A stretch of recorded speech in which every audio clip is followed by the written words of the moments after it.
Porque Esaú ia para o trabalho braçal e Jacó ficava no trabalho mental, e a mente sempre vai ganhar mais dinheiro que o braço.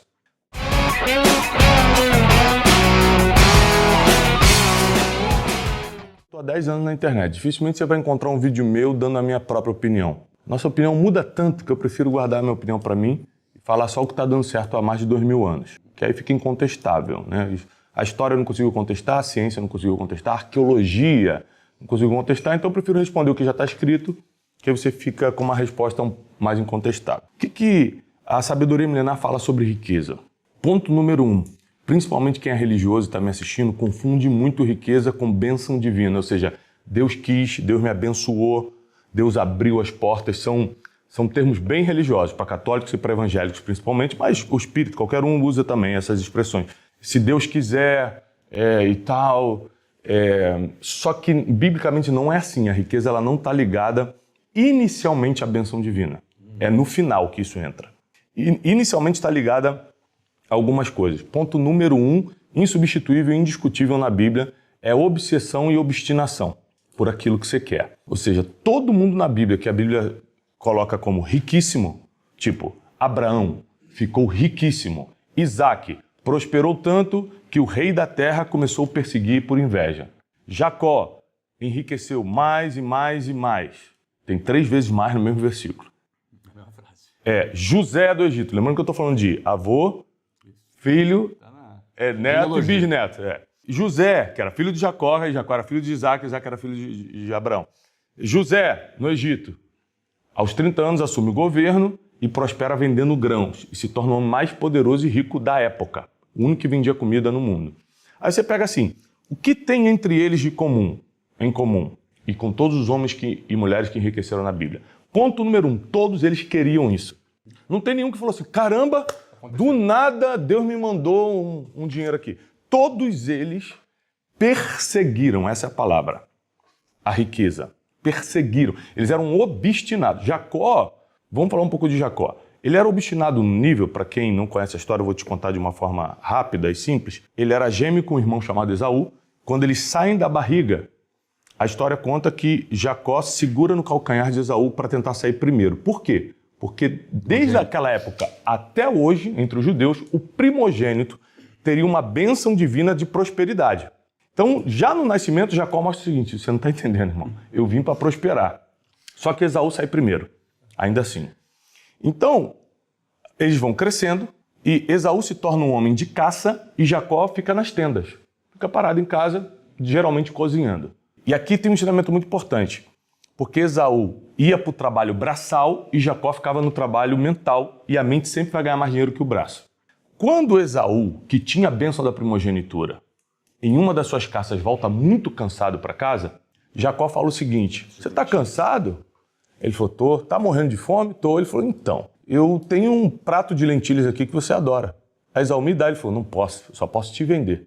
Então aqui começa a primeira proposta de negócio de Jacó, que foi um dos grandes negociadores da história bíblica. E Esaú falou assim, ué, o que você quer por essa comida? Ele falou assim, eu quero a tua primogenitura. Ou seja, ele não pediu dinheiro, ele não pediu uma moeda que qualquer um pediria, ele pediu uma moeda que não estava em jogo na época. E ele falou assim, Esaú responde, de que me serve isso? De que me serve ter essa bênção primogenitura se eu estou morrendo de fome, estou cansado? E ali então, em uma estratégia de negócio, hoje no mundo do business chama de ócio criativo. Você tira um tempo para fazer nada para ficar mais criativo, a mente mais criativa. Jacó estava muito tempo nas tendas parado, enquanto ele estava cansado trabalhando no braço. Então ele pega ele cansado e com fome. E cansado e com fome você fecha qualquer negócio, irmão. Agora, o cara que está descansado e na estratégia vai vencer a negociação. Então Esaú vende a primogenitura por uma bagatela, um prato de lentilhas. Mas não para ali a obsessão de Jacó. Ele falou, beleza, agora eu tenho um passo, mas não mudou nada na minha vida, eu continuo sem dinheiro. Lembrando que na Bíblia dinheiro nunca foi de um dia para o outro, isso aqui é importante, tá? Desse processo aqui, ó, dessa primeira negociação até ele botar a mão no primeiro dinheiro de verdade foram 20 anos. 20 anos de processos difíceis. Aí o irmão começa a ficar com muita inveja e ciúme do que estava acontecendo com Jacó e Esaú começa a perseguir. Então Jacó tem que fugir. Então ele abre mão, olha que interessante, ele abre mão da herança, porque Isaac, seu pai, era riquíssimo, e foge, somente com um cajado na mão, diz a Bíblia. Ele atravessa o Rio Jordão e foge. Nisso que ele está fugindo, ele para dormir num lugar e um anjo aparece para ele. Então aqui é uma questão de fé, né? Porque nem todo mundo consegue ver anjo. Mas na Bíblia registra que um anjo aparece para ele. Sabe o que ele faz? Por exemplo, se eu visse um anjo, nunca vi na vida, mas se eu visse, provavelmente eu ia cair atemorizado no chão, sair correndo de medo, ou no mínimo, sei lá, o que ia fazer, me prostrar, não sei. Ele agarrou o anjo e começou a lutar com o anjo. E o anjo falou assim, o que você está fazendo? Ele falou assim, eu quero que você me abençoe. Ou seja, o cara era obstinado, ele era obcecado com esse negócio de ser abençoado. Aí o anjo falou assim, mas não tem nada a ver comigo, inclusive já está amanhecendo, eu preciso ir embora, só vim te dar um recado. Ele falou, eu não vou te largar se você não me abençoar. Então o anjo fala para ele assim, tá bom, a partir de hoje você não se chama mais Jacó, mas se chama Israel, e daqui vai nascer a nação de Israel que está de pé até hoje. Então a bênção que ele libera também não é na moeda financeira, é na troca de nome. Então a obstinação dele começou a montar um nome, começou a montar um branding para ele. O cara que era Jacó, que era conhecido como enganador na época, agora virou príncipe de Deus, que é o que significa Israel. E aí ele começa a trilhar seu caminho, cai numa terra onde ele conhece uma mulher, que na verdade era sua própria prima, Raquel, e ele começa a trabalhar 7 anos de graça para Labão, seu sogro, por amor a Raquel. Você conhece essa história, não?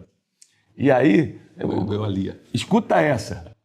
O cara trabalha 7 anos de graça, 7 anos, para casar com a mulher, porque ele não tinha dinheiro para dar o dote. No dia da lua de mel, ele entrega a outra irmã, que era a mais feia e mais velha. E aí Jacó fala, pô, o que você fez comigo?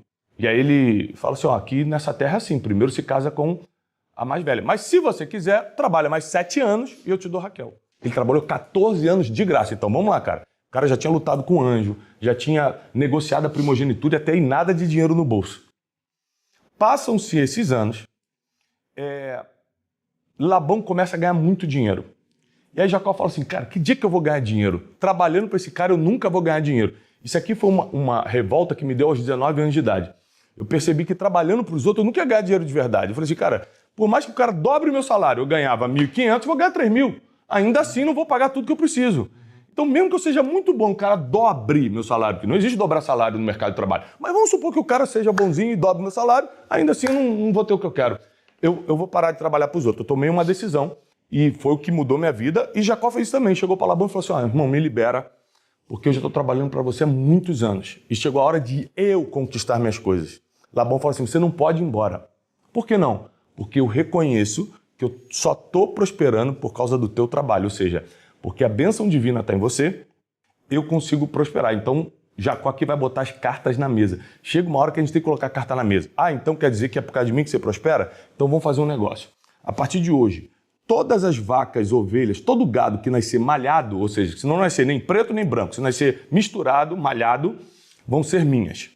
E aí, Labão, no desespero, de novo aqui a estratégia vai vencer e a proposta de negócio. Apertou a mão, fechou o negócio. O que aconteceu? Como Labão ficava na casa e Jacó ia para o campo, Jacó ficava observando quem eram as vacas mais fortes, quem eram as ovelhas mais fortes, e botava para cruzar perto de umas árvores que manchavam não é pele que se fala, né? A lã da ovelha, o pelo da vaca e do boi, e quase todos fortes começavam a nascer malhados, e os fracos ele nem mexia.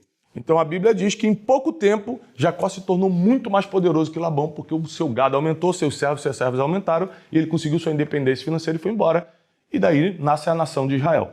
O que eu quero ensinar com isso? Sem obstinação, eu tenho certeza que eu quero isso. Como eu vim da pobreza, eu nunca tive dúvida nenhuma que ser pobre é uma coisa mais difícil do que ter dinheiro. Não quer dizer que ter dinheiro vai ter felicidade, não tem nada a ver. Não quer que ter dinheiro vai salvar meu casamento, não tem nada a ver. Não quer que ter dinheiro eu vou educar melhor meus filhos, também não tem nada a ver. Só que a vida é um pouco mais leve.